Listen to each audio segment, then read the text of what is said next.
Well, welcome back everyone to Kitchen Table TCG. This is my second time recording this video because it didn't record the first time. Anyway, that's neither here nor there. Hey, if you are looking for cards, if you're looking for Monarch cards, head on over to midtownmerchant.com. Use the promo code JustLove10. Save yourself 10%. Mitch is a great dude. He's going to have a bunch of Monarch First Edition cards here in a couple weeks.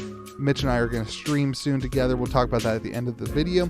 Also, if you can't find the cards you want there, head on over to TCG Player, where I do have a link in my description for a affiliate code that does help the channel. And if you really want to be a supporter of me and the channel and my content, head to patreon.com/KitchenTableTCG, where you can get a collection tracker for yourself. So that's all that. Hope you have a good one. Let's talk about Crucible War. I almost said Monarch First Edition. Here we go. Yeah, so we already did this all, but I'll do it again for you because I didn't record it last time. So sealed boxes right now sitting at $1,450. Things haven't really moved much. I'm seeing some sell for like $1,500 on Facebook, but there's still some to be had in auctions and stuff at the like $1,430 mark, or even, you know, I guess this one sold for $1,800, but there's enough less than that. There's enough that sold less than that to call this $1,450. Not a ton of movement there. So let's go to the Fabled. So the Fable this week is still sitting, it's down to 6,500. There's still one on Facebook, and that's kind of this one that's right here. It's from a reliable seller. It's sitting at 6,500. It's been there for a couple hours or about a day. So it kind of seems to be where the price is going to be sitting. So I wanted to highlight there. It's kind of weird to me to see a Fabled moving down. This is different than normal. It's weird to see this kind of, we've seen only growth pretty much in the Fableds. I guess we saw a little bit of a loss here kind of early on, and then a kind of stabilization, and then it just kind of increased. So maybe we're just seeing a stabilization point from last week's sale on eBay, but 6,500 seems to be the rate that it's going to be. The Legendaries, and just remember that I consider Twinning Blade to be a Legendary. We're actually down 1%, but we have some stuff to talk about. Okay, so Cheyenne, I'm going to sit it at 6,600, but if you are doing your research yourself and you go and you look on eBay, you will find one that sold for 5,600, and it is labeled as LP, and that's what we're going to talk about. The front of it looks great, right? Whatever. The card looks awesome, but on the back of it, it's got the typical corner wears. It's actually a pretty bad corner wear. But right above the H, there's a little scratch mark, and that's kind of what makes this LP and not like a near mint price. So I didn't want to call this the near mint price. I wanted to keep this one separated. So 5,600 for LP, that would kind of mean about the same price, I think, for or near mint. So 6,600, kind of where that lands, which would be about the same as last week. The Spring Tunic is down a little bit to 600. A lot of them moving this week. I don't know if the Crucible War Unlimited stuff, people starting to realize that will be printed again, is having any effect. I don't know if it should. I don't want to get into that conversation. The market had a lot of them sold this week, sitting around the 600, 550, 650 range. The Twinning Blade Extended. Remember last week the sold listing on eBay was kind of weird, and we had another one that moved privately at 1,700, or maybe it was on Facebook. I can't exactly remember. It must have been on Facebook. But this one was sitting at 1,800 as a sale that a couple people sent to me from a Facebook group, and so that seems to be the new price at 1,800. So the average is out to your Legendaries at around $3,000, which is a 1% loss compared to last week. A lot of that due to the Spring Tunic. And this is like, you know, we're starting to see some relative losses here and not tons of growth, as the market is just focused. You're going to hear this a lot today. The market's just focused on Monarch First Edition. So, okay, let's go ahead and get into the cold foils. So, you know, like I just said, the market's focused on Monarch. So there's not a ton of sold listings. And the sold listings we see, they're just not terrible movers. There's just not tons of movement in them. In fact, some of them are actually going down. Like, there's an Aether Conduit on TCG Player for 190, which is less than it's been. You know, there's a Zephyr Needle for less than it's been. You know, there's just some downward movement. The Sledge of Van Valheim kind of has been selling for we had 2 kind of weeks in a row that was at over 400. Now we're seeing one for 400 on TCG Player. So lots of little downward pressures as people, I think, are selling cards to buy cards for Monarch, but no crashes, like no absolute crashes here, just kind of a little downward pressure. And then the Legendaries kind of sitting at the same thing. Skullhorn actually going up. I'm sorry, they're not doing the same thing. Crater Fist up to 800. And these are the ones that are doing the same thing. So this is Breeze Rider Boots, Courage of Bladehold, Perch Grapplers, and Blood and Metacarpus Node. All 4 of these in yellow were from the same seller on eBay. And I wanted to talk a little bit about this real quick because all 4 of the cards were graded without subgrades. So they got 9s, and they were graded without subgrades. And so I wanted to talk about this a little bit because I think what's happening is that the subgrade is pretty important in Flesh and Blood. The evidence I'm going to show you here is that there was a Metacarpus node that sold for $860 raw. And then 3 days later, a Metacarpus node at that graded 9 without any subgrades sold for $762. So, a difference of $100 less, which, typically we would see graded cards be more. And a 9, we would probably see a little bit more. But this no subgrade thing, I think the 9s are probably close to raw or plus a little bit. But this no subgrade 9 is selling for less than the raw card, and they're both on auction. So I thought that was really intriguing. Basically, what I'm trying to tell you here is take this with a grain of salt. I talked to some people who know way more than me about grading. I'm not a pro grader here. And what kind of they're saying is that in order to resubmit this, you'd have to go through a different protocol or something. So it would take longer to resubmit to get your subgrades, or you would have to crack it. If you crack it, you're running the risk of like breaking the card or damaging it or whatever it is. So that's why the non-subgrade thing kind of, I guess, gets less value, apparently, than raw. So who knows? Who knows with the market? But all those kind of were down. Like the Breeze Rider Boots was down than what it's been selling. The Courage technically was up, but this was a weird sale last week. This was like the one that was kind of more, we've seen that card trending upwards of 1,000. And then the Perch Grapplers would have been down, and the Metacarpus node would have been down. So keep that all with a grain of salt.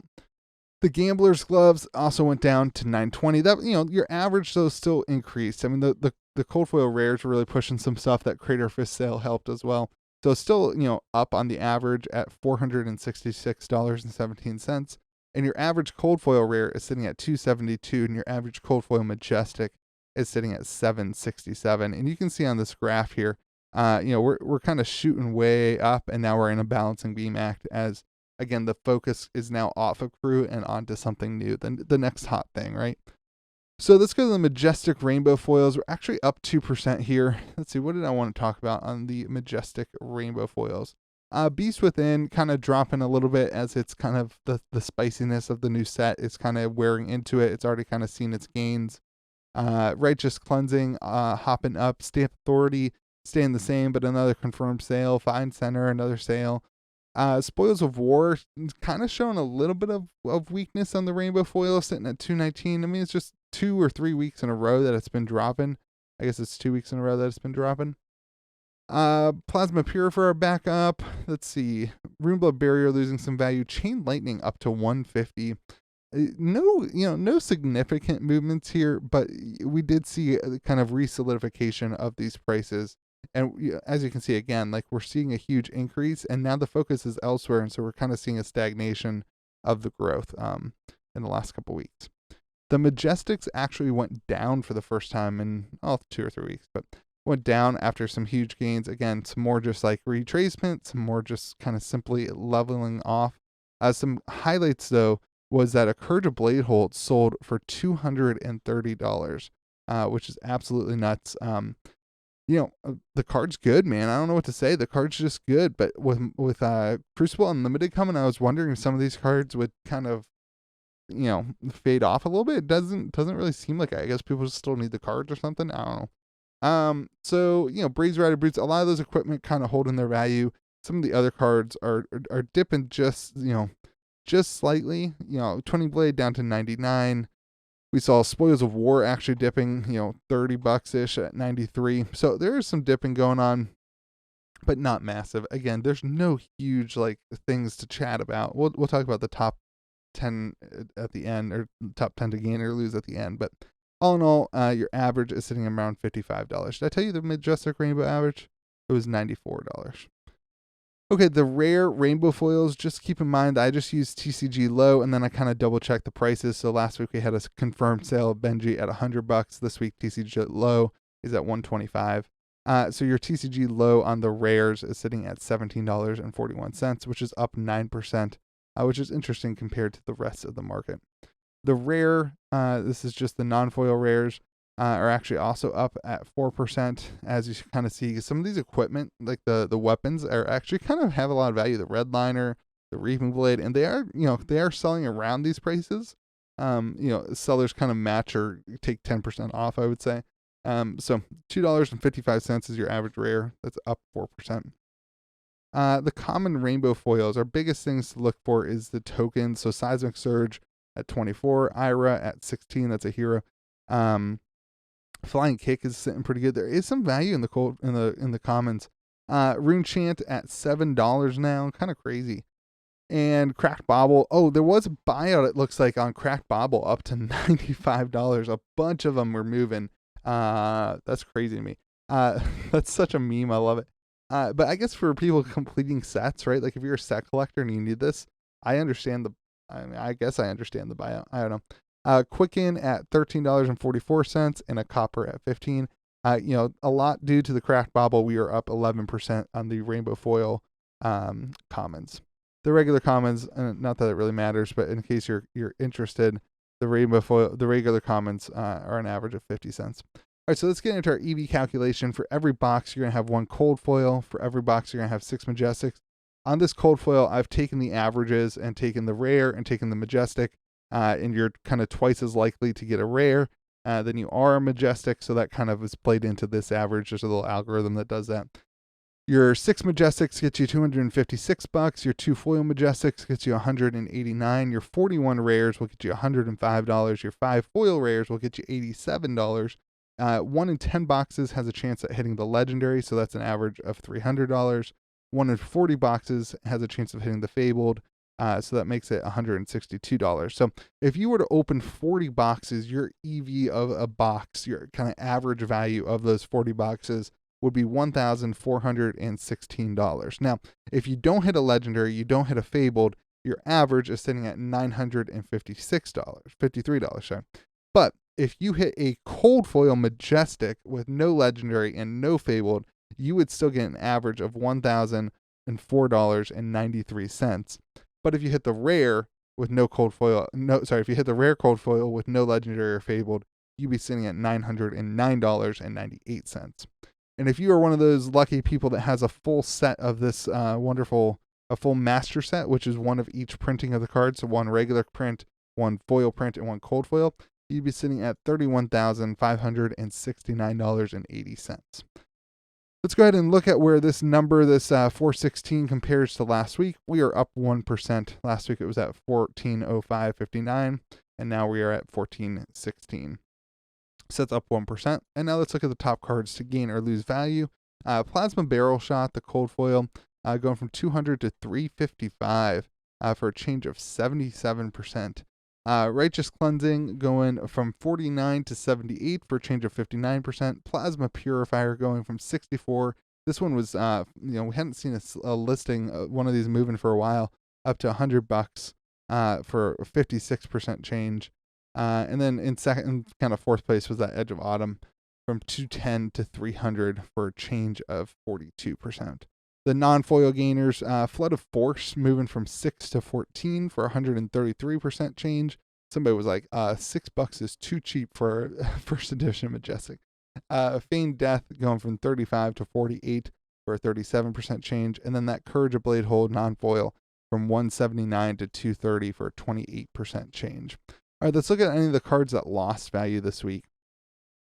So the Spring Tunic, the Legendary, went from 770 to 600 for a change of 22%. That the Perch Grapplers from 750 to 610 lost 18%, and that Aether Conduit from 230 to 190. That's a change of 17%. And then the non-foil losers is Spoils of War from 130 to 93 for 28%. Coax of Commotion from 30 back down to 22 again for 23%. And the Rattle Bones, this is the non-foil, from 69 to 54 for a change of 21%. So that's it. Crucible War, it's going strong. It's going good. We're still seeing kind of not huge growth, but like the EV, honestly, it's like still worth it kind of to open a box, right? Kind of crazy. It's not necessarily an arbitrage, but it's still worth it to open the boxes if you're looking to have some fun. I do not advise it, but I would love to see what you pull. let me know what you think in the comments. Let me know how your pre-release is going. I can't play till Sunday, unfortunately, so I'm dealing with house stuff. But hey, if you are looking to watch a bunch of boxes opened next Friday night, so a week from today, I guess. Next Friday, me and Mitch from Midtown Merchant and George from Compete Sports will be doing a 40 box opening each. So me and Mitch will both be opening 40 boxes. George will be opening 4 boxes. So we'll open 84 boxes together on stream. I think we're going to start at like 2 p.m. If you go to KitchenTableTCG.com, you can see a sign up link. We're actually going to do a charity event where you can donate X amount of money per legendary that we pull, and 50% of that money will be donated to ALS research that George kind of helps promote and helps run. It's a professorship or a studyship or whatever it is for ALS research. Really great thing that he's doing.